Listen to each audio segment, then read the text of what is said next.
Joining me now is Timothy Snyder. He's the professor of history and global affairs at Yale University. He's the author of the brand new book on freedom, as well as the best-selling book on tyranny, 20 Lessons from the 20th Century. Professor Snyder, it's good to see you again. Thank you for being with us. I want to talk about your new book for a second, because in the preface of it, you wrote, "Freedom is not just an absence of evil, but a presence of good," end quote. You write that in regard, by the way, to a story of an elderly Ukrainian woman whose house was destroyed by Russians.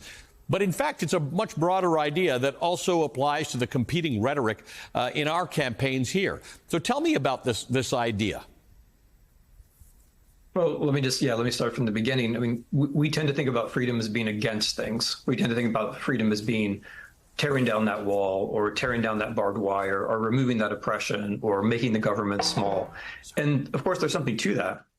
Sometimes you do have to resist, but the reason you're resisting is because you're you. The reason why the wall is a problem or the barbed wire is a problem is the person behind it. And so being against things is just the beginning. You have to know what you're for. So being angry isn't the right first step. Being joyous is the right first step. We should be happy about the things that we care about, and we should care about freedom because it's the thing which allows us to realize all the other good things in the world. Freedom is positive. So in the case of Maria in Ukraine, which you mentioned, her village was deoccupied, but her house was still completely destroyed. She won't be liberated until a bus comes to her house. That's what positive freedom is all about. We have to be against the bad things, but we also have to be able to cooperate and build up the good things. So I want to take this a little further with a particularly powerful passage in your book that stuck out to me. As you know, I'm a big believer in individuals taking control and having their agency. You've written in your book, Americans are told that we were given freedom by our founding fathers, our national character, and our capitalist economy. None of this is true. Freedom cannot be given. It is not an inheritance.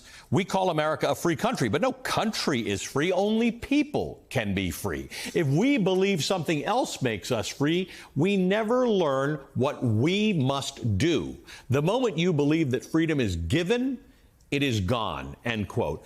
I feel like this is a remarkably salient, relevant point right now heading into this really, really important election about you and your agency and your control over your freedom.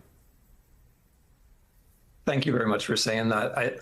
I'm glad you think that, because I agree. It's always true, right? It's always true that no one else can give you freedom. And we as Americans sometimes fall into this trap of believing that if we use the word freedom enough, we're going to be free. If we refer to the economy, or if we refer to the Constitution, or if we refer to our own exceptionalism, that's going to be enough. But that's a trap. The moment you think that the way you talk about freedom means that you're free, you're done for. The moment you think it comes from outside or from the past or for somebody else, you're basically asking for authoritarianism. Right now, we're in a moment where people can look around and say, wow, the stakes are high. We're looking at plunging ourselves into 4 years of chaos and perhaps the end of our republic, or we're looking at the possibility of having broader horizons, a brighter future, freedom in the sense of better possibilities, which we can realize together. Ken Burns was with me in the last hour, and one of the things we spoke about was his upcoming film about the American Revolution, which will be released next year ahead of America's 250th birthday. Listen for a moment about a conversation that we had during that interview. I did worry that in 2026 we might be sort of consumed by a kind of sentimental nostalgia, treacly fife and drum stuff, and that what was good is that the American Revolution started in 1775, so the 250th would come a year before for the actual beginning of the revolution, and that we could get to understand this period that we sort of protected. Curiously, in your book, you write about your childhood memory of the bicentennial in 1976, and you call the bicentennial, quote, a tricky idea for a child. What do you mean for that? How do you think that relates to, the 250th is not its own thing. It's how are we all thinking about this upcoming milestone in American history, given the politics of the moment? Yeah, the book is all about, in a way, 1776 to 2026, and it's about how things could get much better by then. It's about how the possibilities that are implicit in our history could be realized. I started with a scene of me as a child ringing a bell and my thinking of the Liberty Bell, because it was 1976, the bicentennial. I was 6 years old at the time. I knew some things, but the idea is tricky because it makes you think, well, so long as the past was right, the future will be right. So long as I feel free, other people feel free. And of course, I still love that bell. It's still there. I love the farm where I rang that bell. It's still there. But you learn things. Democracy and freedom are about self-correction. And so now I know, for example, that the Liberty Bell wasn't called that. The Liberty Bell was named that later by abolitionists. It was named that later by people in the women's suffrage movement. That the Liberty Bell actually stands for the aspiration to make ever more people free in a flawed republic.